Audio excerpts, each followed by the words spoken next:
Steve Smith ने 2017-18 Ashes के MCG test के बाद 937 रेटिंग पॉइंट्स हासिल किए थे।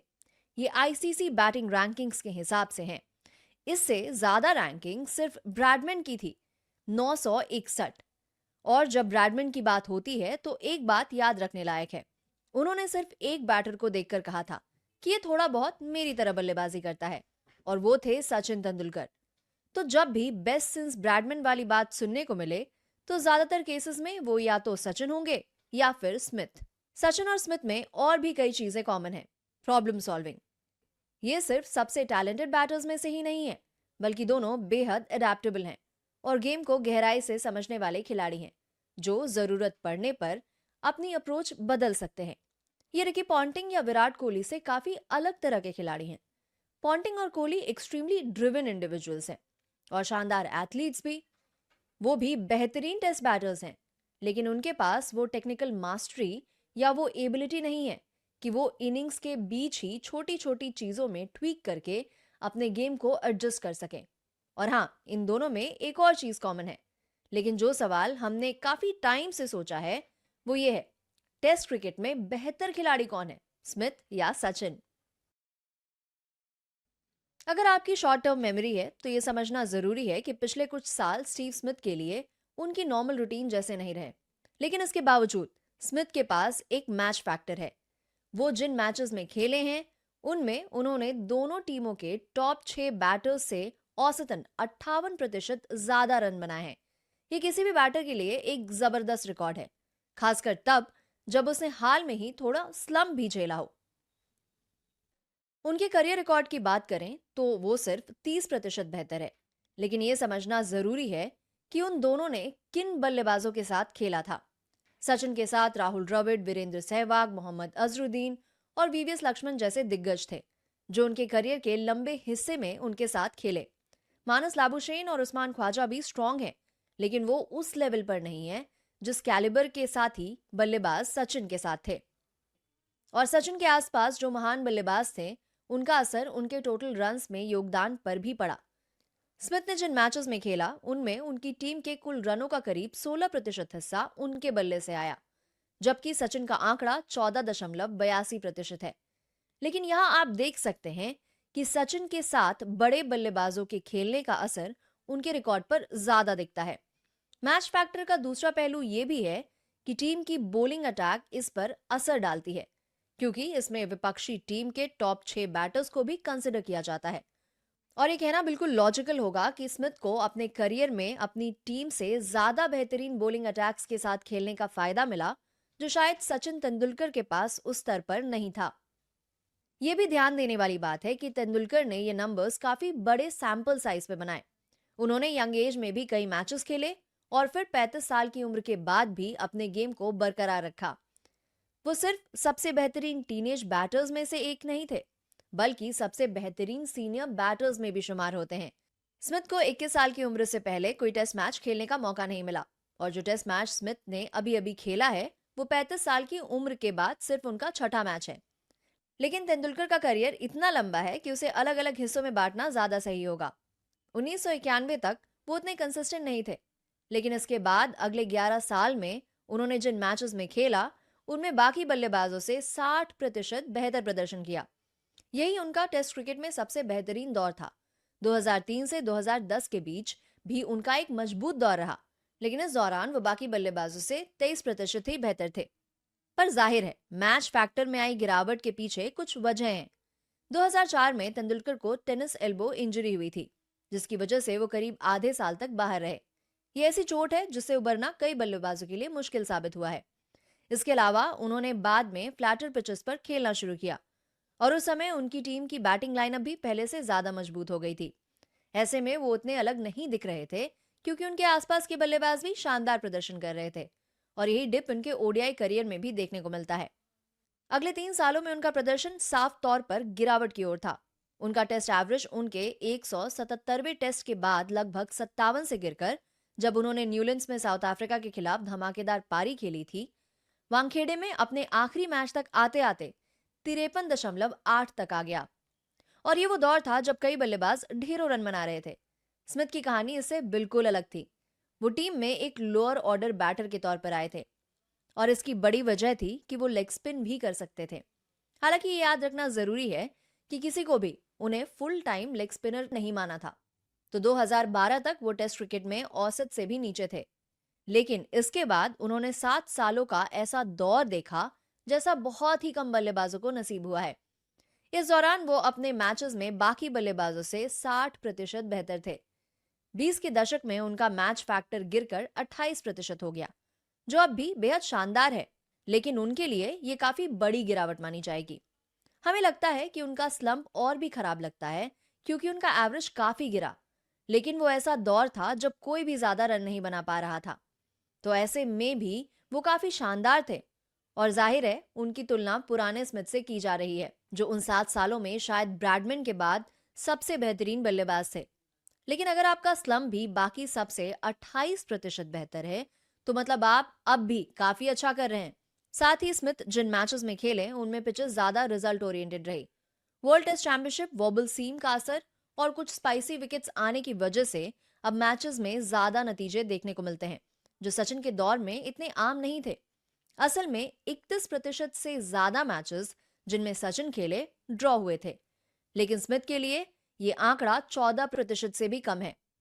और ये बताना भी जरूरी है कि रिजल्ट ओरिएंटेड मैचेस में औसत प्रति विकेट करीब 27.5 होता है, जबकि ड्रॉ मैचेस में ये 37 तक पहुंच जाता है। स्मिथ ने निश्चित तौर पर उन पाउडर पफ विकेट्स पर ज्यादा नहीं खेला जहां गेंदबाजों के लिए कुछ भी हासिल करना मुश्किल होता है। लेकिन अगर तेंदुलकर के मैच फैक्टर को गौर से देखें तो उनका रिकॉर्ड रिजल्ट ओरिएंटेड मैचेस और ड्रॉज दोनों में लगभग समान है। दूसरी तरफ स्मिथ को ड्रॉ मैचेस में थोड़ा बूस्ट मिलता है, भले ही उन्होंने उतने ड्रॉज नहीं खेले जितने तेंदुलकर ने। अब डॉन ब्रैडमैन का करियर कुल 80 पारियों तक चला था।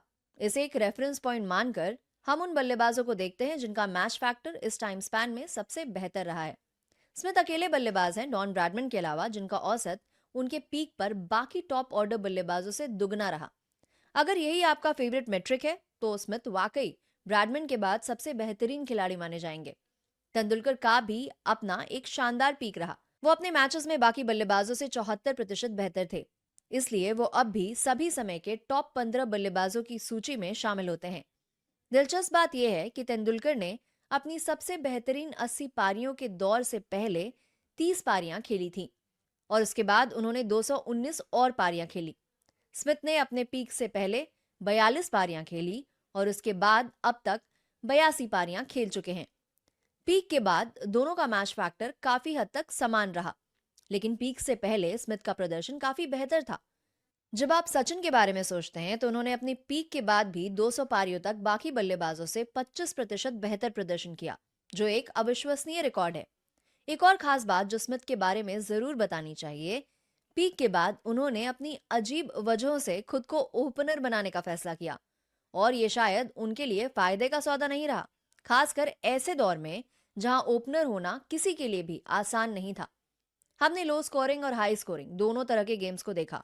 जब बाकी टॉप 6 बल्लेबाजों का औसत 35 से नीचे था, तब तेंदुलकर उनसे 75% बेहतर थे। यहीं पर वो स्मिथ से कहीं आगे निकल जाते हैं। हालांकि हाई स्कोरिंग गेम्स में तेंदुलकर ज्यादा अलग नहीं दिखते। वो बाकी बल्लेबाजों से सिर्फ 16% बेहतर थे, जबकि स्मिथ का प्रदर्शन लगभग समान रहता है, चाहे वो हाई स्कोरिंग गेम हो या लो स्कोरिंग। लेकिन स्मिथ की आधी से ज्यादा पारियां लो स्कोरिंग रही हैं, जिसका बड़ा कारण वॉबल बॉल का प्रभाव रहा। वहीं तेंदुलकर के लिए यह आंकड़ा 35% था। इसका मतलब ये कि खराब विकेटों पर तेंदुलकर का प्रदर्शन स्मिथ से बेहतर था, लेकिन स्मिथ ने ऐसी पिचों पर कहीं ज्यादा क्रिकेट खेली है और स्मिथ को इससे कोई फर्क नहीं पड़ता कि पिच अच्छी हो या खराब, वो हर हाल में रन बना सकते हैं। क्योंकि दोनों ने अपना करियर नंबर 4 पर बल्लेबाजी करते हुए बिताया, इसलिए एंट्री पॉइंट्स की तुलना करना काफी अहम हो जाता है। टेस्ट क्रिकेट में सिर्फ ये मायने नहीं रखता कि आप कितने रन बनाते हैं, बल्कि आप कब रन बनाते हैं, ये भी उतना ही जरूरी होता है। आमतौर पर टेस्ट क्रिकेट में हर 10 ओवर में एक विकेट गिरता है, इसलिए हमने 20 ओवर से पहले और 20 ओवर के बाद बल्लेबाजी करने के आंकड़ों को देखा। जब ये दोनों 20 ओवर से पहले बल्लेबाजी करने आते हैं तो इनका औसत लगभग 50 रहता है, जिसमें स्मिथ थोड़ा आगे है। और अजीब बात यह है, जब ये दोनों 20 ओवर के बाद आते हैं तो इनका औसत और भी ज्यादा हो जाता है, लेकिन फिर भी लगभग समान रहता है। पेस बॉलिंग की बात करें तो स्मिथ का रिकॉर्ड बेहतरीन रहा है। अपने पीक 2014 से 2019 के दौरान उनका फास्ट बॉलिंग के खिलाफ औसत लगभग 100 था। एशिया में उनका औसत 75 से ऊपर है और बाकी दुनिया में भी उनका औसत 50 से ज्यादा बना हुआ है। पैंडेमिक के बाद भी तेंदुलकर का भी शानदार रिकॉर्ड रहा है और उनका औसत एशिया में और भी बेहतर था। लेकिन तेंदुलकर का एशिया के बाहर भी औसत लगभग 50 का रहा, और वो भी 24 साल के लंबे करियर में। ये दोनों पेस बॉलिंग के खिलाफ खेलने वाले सबसे बेहतरीन बल्लेबाजों में से हैं। स्पिन के खिलाफ भी इनका पैटर्न काफी समान दिखता है, लेकिन एक भारतीय होने के नाते तेंदुलकर का रिकॉर्ड ज्यादा बेहतर है और ये उम्मीद के मुताबिक भी है, चाहे एशिया हो या बाहर। हालांकि स्मिथ का भी एशिया में स्पिन के खिलाफ प्रदर्शन काफी शानदार रहा है। असल में ये दोनों खिलाड़ी उस स्किल में भी बेहतरीन हैं जिसमें आमतौर पर उनसे उतनी उम्मीद नहीं की जाती। इन दोनों की सबसे बड़ी ताकत यही है कि इन्होंने लगभग हर चुनौती को फतेह किया, और इसमें उनके दौर के सबसे बेहतरीन गेंदबाज भी शामिल हैं। हमने इनके सर्वश्रेष्ठ 10 गेंदबाजों के खिलाफ हेड टू हेड रिकॉर्ड्स को देखा और दोनों का औसत 40 के मध्य में रहा। हालांकि स्मिथ का औसत थोड़ा ज्यादा है। आप तर्क दे सकते हैं कि तेंदुलकर को शेन वॉर्न, ग्लेन मैग्रा और डेल स्टेन जैसे महान गेंदबाजों का सामना करना पड़ा। वहीं स्मिथ को ज्यादा बॉलिंग फ्रेंडली कंडीशंस में खेलना पड़ा, रविचंद्रन अश्विन और कगिसो रबाडा जैसे गेंदबाजों के खिलाफ। सच कहें तो दोनों को ही अपनी राह में बड़ी चुनौतियों से गुजरना पड़ा, और अगर सभी चीजों को ध्यान में रखा जाए तो ये शानदार रिकॉर्ड्स हैं। और जाहिर है, इन दोनों के महान होने की एक बड़ी वजह यह भी है कि इन्होंने हर जगह कमाल किया। दोनों का हर उस देश में औसत 40 से ऊपर है जहां उन्होंने कम से कम 5 पारियां खेली हैं। स्मिथ का मैच फैक्टर 1.5 से ज्यादा है। Australia, England, Bharat, Sri Lanka, West Indies में और न्यूजीलैंड में भी ये काफी करीब है। सिर्फ पाकिस्तान और यूएई में उनका मैच फैक्टर थोड़ा कम रहा। हालांकि उन्होंने वहां भी काफी रन बनाए। बस फर्क ये था कि बाकी बल्लेबाजों ने और भी ज्यादा रन बनाए। तेंदुलकर का मैच फैक्टर बांग्लादेश में 3.87 था, जो एक नए टेस्ट खेलने वाले देश के लिए किसी निर्दयी सजा जैसा लगता है। उनका मैच फैक्टर दक्षिण Africa, New Zealand, Australia, Bharat, Sri Lanka और जिम्बाब्वे में 1.85 से ऊपर रहा। और स्मिथ की तरह उनका मैच फैक्टर भी पाकिस्तान में थोड़ा कम रहा। लेकिन इसके बावजूद उन्होंने वहां कई यादगार पारियां खेली, जिनमें मुल्तान में नाबाद 194 भी शामिल है। अगर भारत और ऑस्ट्रेलिया को दोनों खिलाड़ियों के लिए हटा दिया जाए तो स्मिथ का मैच फैक्टर तेंदुलकर से ज्यादा रहा इंग्लैंड, न्यूजीलैंड, पाकिस्तान, श्रीलंका और वेस्ट इंडीज में। अगर देश के हिसाब से रनों का प्रतिशत देखें तो तेंदुलकर का औसत सिर्फ दक्षिण अफ्रीका और बांग्लादेश में स्मिथ से ज्यादा है, और जाहिर है इससे स्मिथ का रिकॉर्ड और भी ज्यादा प्रभावशाली दिखता है। लेकिन यहाँ कुछ चीजों को ध्यान में रखना जरूरी है, जैसे करियर की लेंथ, बल्लेबाजी में सहयोग और गेंदबाजी आक्रमण। तेंदुलकर ने एक लंबे करियर में लगातार बेहतरीन प्रदर्शन किया। हमने 10 टेस्ट के रोलिंग पीरियड में मैच फैक्टर को भी देखा और तेंदुलकर का पीक 2.2 था, जो उनके 118वें मैच के दौरान आया। वहीं स्मिथ का पीक 2.52 था, जो उनके 67 मैच के बाद आया। हैरानी की बात यह है कि स्मिथ का मैच फैक्टर कभी भी औसत से नीचे नहीं गिरा, जबकि तेंदुलकर के करियर में कुछ ऐसे मौके आए। लेकिन एक और चीज जो तेंदुलकर के पक्ष में जाती है वो है उनके पीक्स ज्यादा बार आए।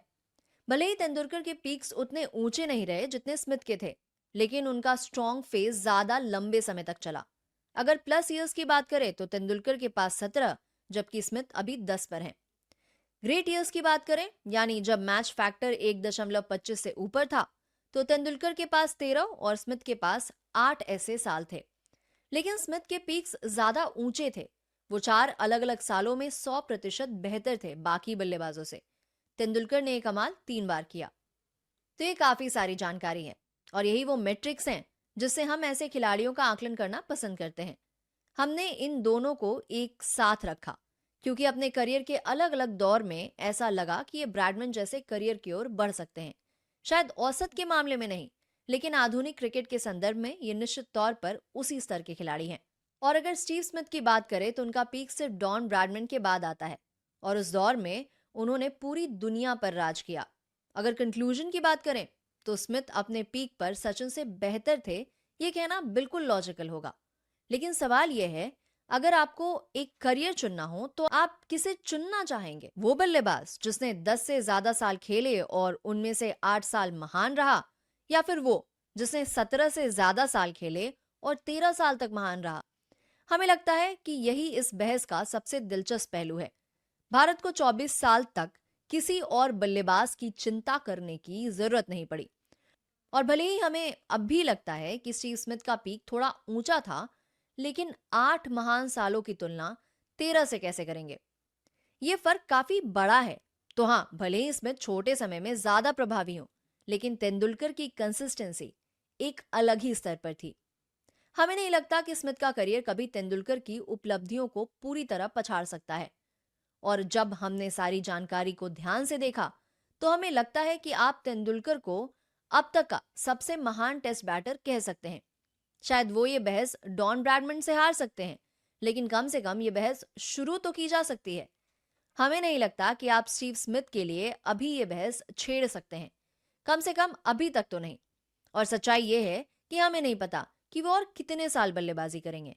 हो सकता है वो अपने करियर के अंत तक इससे भी बेहतर रिकॉर्ड बना ले। अगर स्मिथ अगले 5 साल और इसी स्तर पर बल्लेबाजी करते रहे, तो क्या होगा? मतलब पिछले कुछ महीनों में वो बड़े आराम से शतक बना रहे हैं। और हाँ, ये सब पूरी तरह उल्टा भी हो सकता है। उनकी कंसिस्टेंसी गिर सकती है, खासकर उन्होंने अगर फिर से ओपनर बनने का फैसला किया। लेकिन एक चीज जो हम स्टीव स्मिथ के बारे में जानते हैं, वो बल्लेबाज जो वो आज हैं, आने वाले समय में थोड़ा बदल जरूर जाएगा। क्योंकि गावा में भी शतक बनाने के बाद स्मिथ ने खुद कहा था, वो पिछले 15 सालों से अपनी तकनीक बदल रहे हैं।